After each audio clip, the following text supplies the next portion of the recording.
Hello, I am Angelus Demonus, and this is Wayfinder. The team at Digital Extreme and Wayfinder was gracious enough to let me try their recent closed beta and grant me permission to record some footage to share with you, the viewers. As a reminder to everyone, this is a beta build. The things I will present to you may be subject to change in its official release.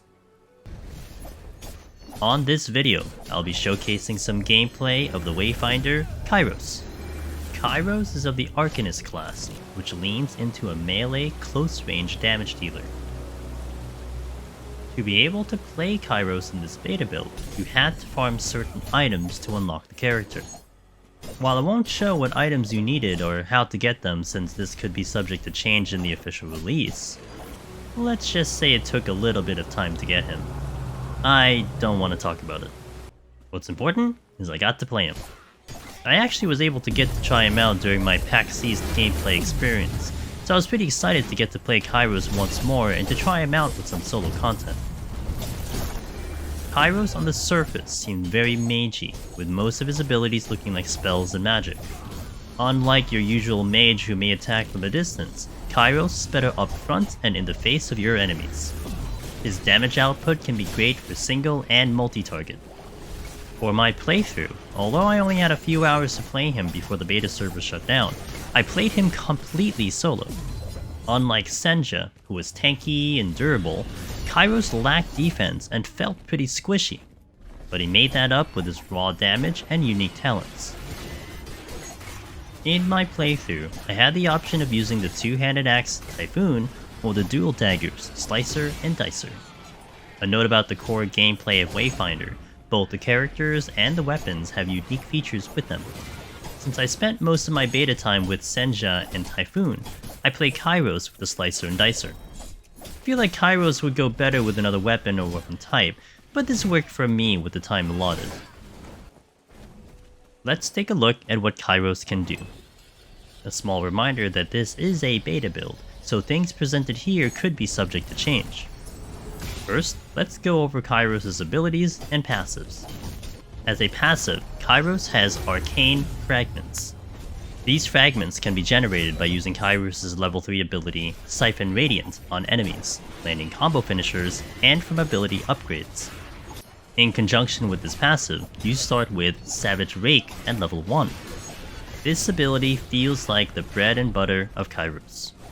It will do frontal splash damage to all enemies in range, and will utilize the aforementioned arcane fragments to allow you to use more Savage Rakes. The arcane fragments can be seen around Kyros himself with small purple orbs. You'll also see numbers on the Savage Rake icon. Think of it like charges that can allow you to use Savage Rake back to back, dealing a ton of damage in one go. This ability feels like it's best utilized by using it as often as possible, so you don't want to overcap your fragments. Next at level 3, you get Siphon Radiant. This ability releases a wave of energy around Kyros that damages and absorbs arcane power, reducing cooldowns and granting an arcane fragment.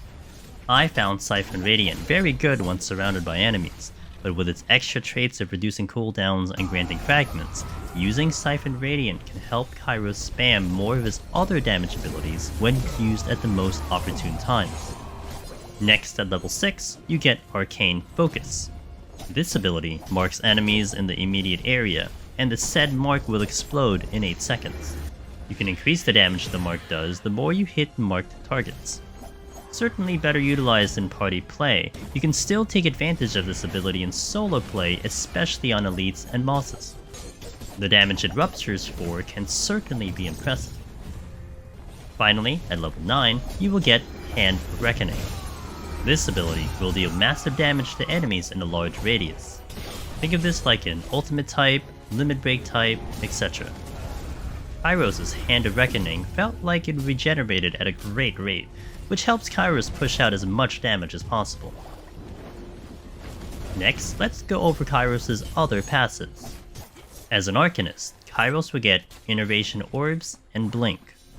Innervation Orbs adds a chance to drop small orbs on the ground that you or your allies can pick up to increase your ability power.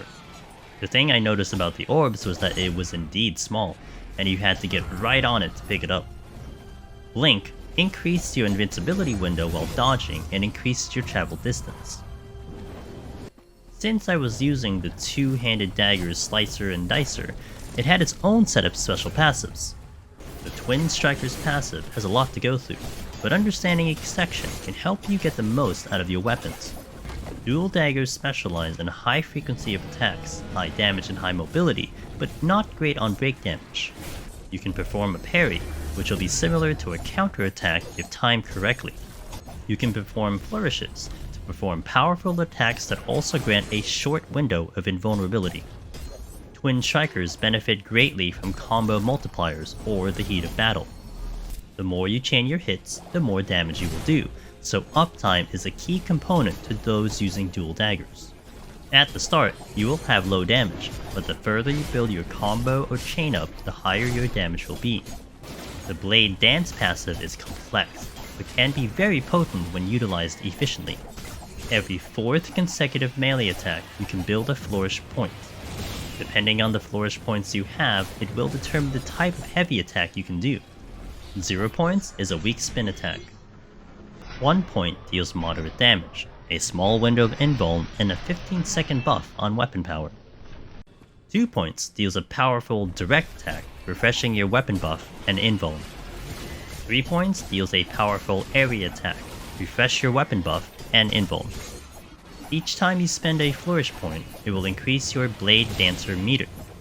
When the meter is filled, you can use your weapon ability Steel Volley.